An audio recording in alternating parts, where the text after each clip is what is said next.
So hey, what's up everyone? I know it's been a long time, but today we have a very great person. He is Shubham, the founder of Madmanthra. ये Madmanthra क्या है? For this question, I'd say it's a game development studio जो एक बढ़िया game कमला पे काम कर रहा है. हमको स्नीक पीक सब मिलते रहते हैं, मजा आ रहा है. तो आज जानते हैं कि क्या चल रहा है जिंदगी में उनके, कंपनी कैसे चल रही है. फिर और थोड़े गेम डेवलपमेंट के बारे में बात करेंगे और एंड एट कमला के बारे में थोड़ा सा जानकारी निकालने की कोशिश होगी. I would request Shivam to give you his introduction. Hey, wow. Nice introduction, Jinesh. Thank you. So, Madmanthra is a very new Indian indie game company, and we're working on a horror game called Kamla. That's why we are here talking right now.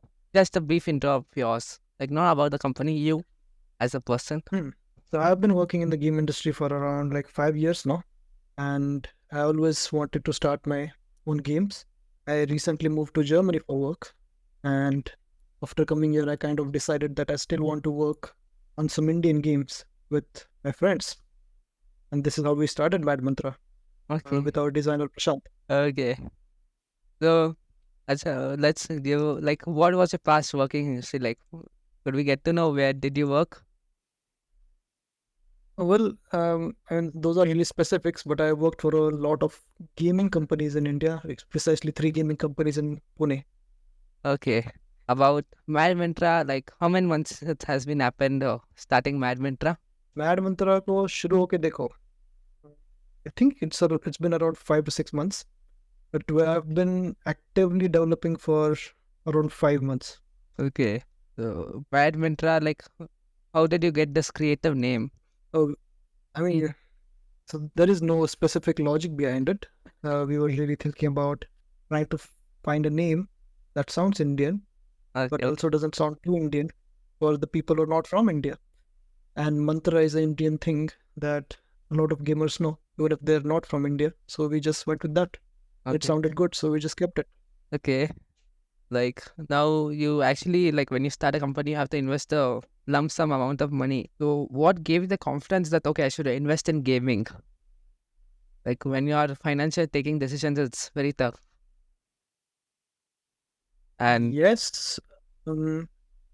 So when we started Madmantra, we were never thinking about having a big budget for the game. Of course, I'm not really going to discuss any numbers here. yeah. But so it's really about you try to figure out what type of game you want to make. You try to come up with a plan to make it in a way where you don't have to go crazy on expenses, and you see if the result is going to be rewarding enough for you to be able to do that. Yeah. And with Kamla, we felt like we had an idea that can grasp people's attention, and we decided to put up a budget for it, and it made sense for us. Yeah, so we're on it right now. Let's go with time back.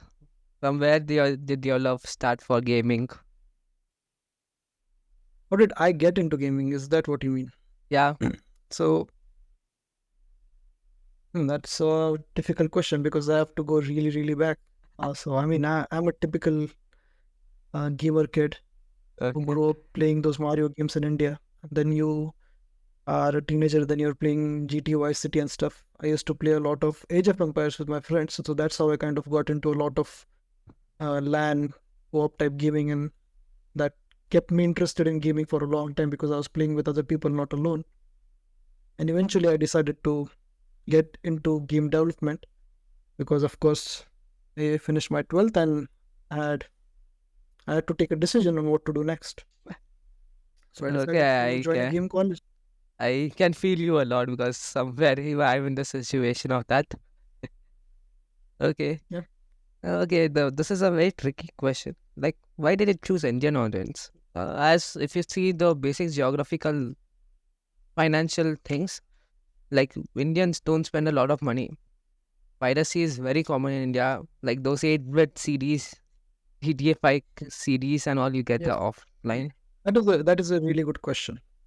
So here is how I think one should think about it, right? So India does a lot of pirating stuff, and we don't really have strong rules against piracy, right?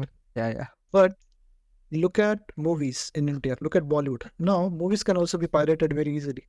but still our movies make millions and millions of dollars, and we have one of the biggest movie industries around the world, right? And I Yeah. think it's, in terms of money, it's bigger than Hollywood last I checked. So if you think about that, there is a scope for spending money on games in India, and it's growing really fast. Even though we have a lot of piracy issues, I think the audience is learning how to spend, and we have a lot of gamers now because of the whole battle royale epidemic. Yeah. Uh, Started playing PUBG, Valorant, and now they're buying skins, so they're getting used to spending money on games. And I think that gives all the game developers hope that they will eventually also support Indian game developers and buy new Indian games. Okay. Now, you, till my knowledge and all the sources what I have, you have chosen Unity, and there's a Hmm. good reason of that which I have been knowing. But what is the difference between Unity and Unreal according to your point of view? Like, see, if I see according to my point of view, it's just about resources. But what is this according to your point of view? Yeah. So, first of all, I think when you think about picking an engine that you want to use for your game, it really depends on what you are trying to make and who you are. So, if I ask myself who I'm a Unity developer who has been working in Unity for 5 years. So for me, it's better to go with Unity unless I'm really trying to have amazing graphics in my game, because that's the only direct advantage that I see in making a game in Unreal. But I chose Unity because I have expertise in it, and India has a lot of Unity programming resources, and Unity is easier to adapt to for a lot of non-programmer roles as well. If you have a designer, they can easily learn Unity. They can also easily learn Unreal as well, but Unity runs on really base level computers as well. You don't need a crazy high end computer like Unreal to run Unity. So it just makes everything easier unless you're trying to make a really huge, graphically amazing game. And I don't think with Kamla we were trying to do anything like that. So Unity just made more sense for us. Okay, if you see according to customer point of view, like you think, okay, Unity should have this much specifications for the player to play, and Unreal should have this much. Like, what do you think is the basic specifications do you need to play the game according to the engine? Okay, you mean like computer specifications? Yeah, according to the player's perspective. Yeah, but so this is a tricky question because we don't know what game it is. If you make Flappy Bird, right? Yeah. But it doesn't matter if you make it in Unity or Unreal. The game is so small, it's not gonna matter. It's gonna run on any computer. You're gonna have the same requirements. But let's say I make Kamla in Unreal and I just amp up the lighting to a crazy, really AAA level. Then of course you need a better PC, like something like 3050 nowadays. But yeah, I don't think there is any solid requirement depending on Okay. the engine. It's really about what game you make in that engine. Okay, yes, true. The engine shouldn't matter the player about the like specifications of the system. Okay. And what is the main challenge they face while game development? In the process of game development, I think so you have a team. I'm assuming you're talking about a team right now. Yeah. So when you're working with a team on a project, um, there are many issues. Most of them are about figuring out the right scope for your game. And we also are facing a lot of issues around this in our project. And this is something that is well known. We call it feature creep. You always want to add something better, something new. And that's why a lot of game developers will recommend you that you should always have a GDD or a game design document. So you know what your limits are, you know the scope before you even kind of start the actual development of the game. Okay, Yeah. one of the good things you talked about is features, adding a lot of features. So do you think like when you have multiple people in your group, like you tend to add more features and just waste time, or just don't think all features are practical and but also you add? Yeah, so it can happen for sure. If you have a good team and you might feel like, okay, this person can do this well, this person can do this really well. So let's use their resources and make this game even bigger, even better, even more complicated. That can happen a lot. But again, it's really about having a solid vision at the start. So if you have a GDD, and then you can kind of decide already that okay, this is the game, and we will keep it like this, and we'll not try to go crazy with our expectations as we start developing the game. And let's give a could you give a brief about Indian gaming industry in perspective of how many developers would be in future? Like I myself know only a very few. Like people, how many I talk to, the number of Indian game developers are very less compared to internationally in the ratio, and followed with other factors like pay factors and all. And at the end of the day, player. I think there are plenty of game developers now in India.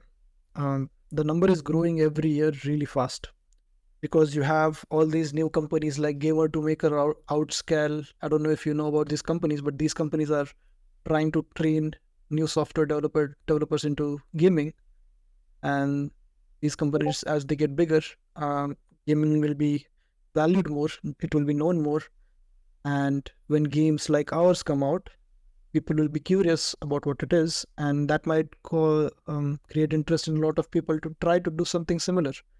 And I feel like with every year we have new bigger projects coming out of India, and at one point we'll have a lot of proper indie game developers coming out of India that are just making tons of games every year. I think this will happen very soon. I think this will, after like 5 years, I'm pretty sure that we will be at par with something like US in terms of numbers of game developers. Okay. So like a person who's planning, like who's in 11, 12, planning future in game development, what do you suggest him? Like if say in terms of education, see, even I'm a person who's interested in game development, but Mm. like I have a few people who says, okay, do a degree in game development. Some people says do a degree in some come to a field background, take game development as an optional career. What do you see on this? Well, so when you say game development, do you mean programming or I take uh, this in three categories. Like first is programming, second is designing, and story. And in stories also, I am a person who likes to write stories. I can give you ideas and all, and a bit of programming on the side because if you don't know programming, you don't know your limitations. So if you're designing a story, you should know your limitations. So I think I come between these 2 points. So what do you yes? say? I mean, so when you're designing a story for your game, you need to know your technical limitations and limitations of your resources. That is correct. But if you're talking about a kid who's completing his 12th, he needs to decide one thing. Either he can go on the design part, which is where story comes in, or he can decide to go on the technical part, which is programming. If you try to do both, I think um, it will only make it difficult. Okay. Because if you want to pursue game development as a career after 12th, you need to pick one thing and try to be really good at it so you can eventually get a job, and then you get some experience, and then you can figure out if you want to try more things like story or game design. What do you think should be the entry point for game development? Again, for programming, right? Yeah. I would say you should, of course, just know a lot of Unity basics. Learn all the basic components, learn how basic programming works, learn some object oriented concepts, try to create, I would say, 3 small games and one slightly bigger game. When I say small games, I mean games like Flappy Bird, right? Okay. You create 2, 3 games like that, and you create one slightly bigger game, and yeah, you build a nice portfolio in a few months that can show that you have the skills to implement features, Okay. right?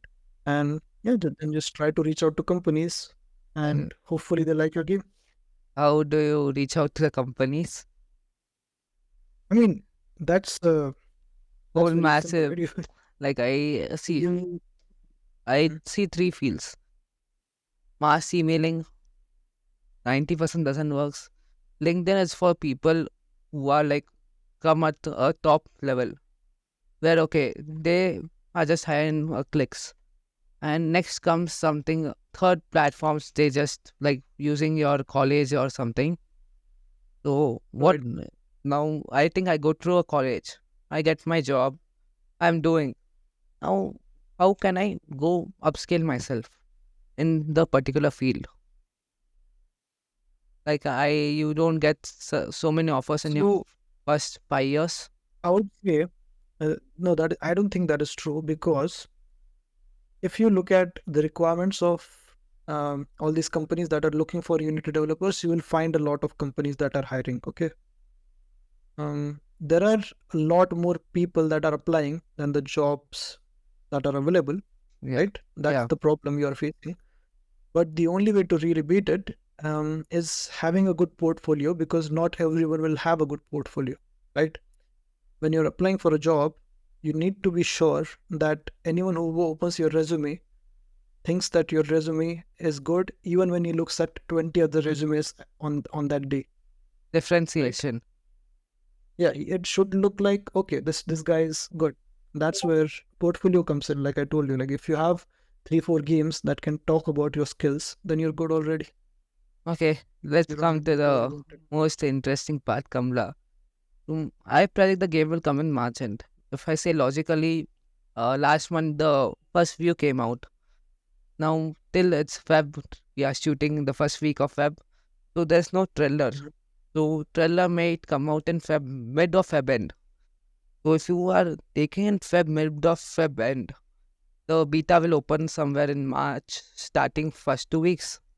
Third week will go in bug fixing until you have told that Q1. So it's March ending. What do you say on this? Like, how well is this prediction for you? Yeah, I mean, so the interesting part is I can't even say anything about your prediction, because even we don't know when we're gonna going to Okay. do all this exactly. So know that we'll have 2 trailers coming out, Yeah. right? We will be having one new gameplay trailer that will come out soon, and then we will have one final trailer, which will be the release trailer, and Okay. The that will come date, out with the game. Yeah, gaming date. that will come out with the game directly. We will try to announce the date even before that, but the final trailer will come out with the game. And if you want to have a rough timeline, I would say the game will come out, like you said, around March end or early April. Okay. And betas, are you hosting the betas or it's No, a closed beta? we are, so we are not doing anything like that, because this project is actually quite small. If you really think about what the game is, it's not a multiplayer game, Yeah. and it's a very straightforward uh, 2 hour experience, 2 to 3 hours experience. So you don't really need to have a complicated process to release this. If you Okay. feel like the game has been tested well and everything works, and in our play like closed play tests, if people are giving good feedback, and then we're good, we can directly release the game, and that's what we're planning to do. Okay. When you like see, like there's a your biggest competitor is Granny, but why do you think to get Kamla actually? When there's Granny, this market could be easily occupied by Granny. Like they have three parts of the game. They can just change a bit of resources and get it in. So this is Yeah, mainly about so Granny versus Kamla. this is a ongoing question that I see a lot, that people directly compare the game to Granny, which is fair because our games are similar. But if you think about it, there have been many games like Granny before Granny, right, where some ghost is chasing you around the house.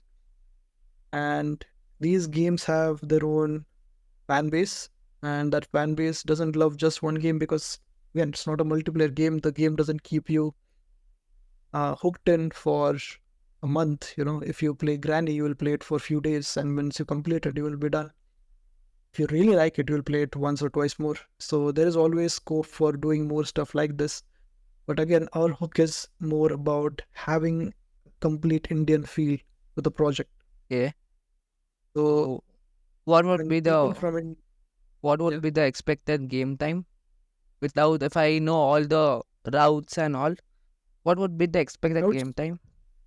I would say it can take 2 hours. Don't you think it's less because Steam has those weird policy that you can refund in 2 hours? If you're talking about if you already know everything, Yeah, right? but see But if I if you already see you know that some videos will come out. People will pre-strategize themselves and just buy, take the experience, return.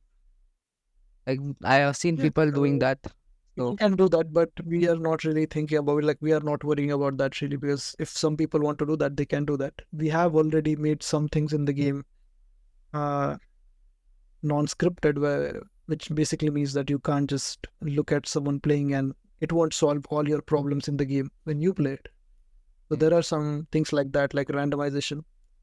But yeah, like there is always a small population of users who will look at the solutions, then download the game, then finish the game and refund it back. But that's a really small amount of people, so we don't really worry about it. okay, and what do you think about the crack version? If I practically see, like like developers thinks, okay, our crack version will be out in after this much time, so we should do something to prevent it. So as you have been in so many industries in this, what do you think? Okay, after so many weeks will be cracked out, and how will prevent that? Like some people try using something to prevent your cracking of the game. Yeah, so we will be trying to add small things that will try to prevent easy cracks of the game. But of course, like even bigger studios can't Yeah, find a nice solution, so we can't do it. So there will always be cracks, but we hope that most people will just think about paying for it. I mean, a lot of people will just crack it for sure, but I hope that a lot of people will think paying for it because it will be a cheap game. yeah. Like one of the most crack game is Minecraft going on. Like Minecraft doesn't care also. Like in a few days they are getting cracked with their latest version. So do you think cracking of the game somehow helps the company by giving a word of mouth? Yes, I think that happens with all of the games, right? I think everyone in India played GTA Vice City on crack, right? On a cracked version, not on a crack. Yeah. Um, so if you think about it, GTA Vice City is super popular in India, but almost everyone played a crack version of it. So things like that happen. Let's say you crack Kamla, you play Kamla and you talk about Kamla to your friends. Now, some of them will crack it, one of them might just buy it, right? Things like that happen. And sharing will happen over pen drives and all. Yeah, I would say if someone can't buy the game, I'm okay with them cracking it. Okay. I would like people to play the game. If they just can't buy it, then I guess that's what you do.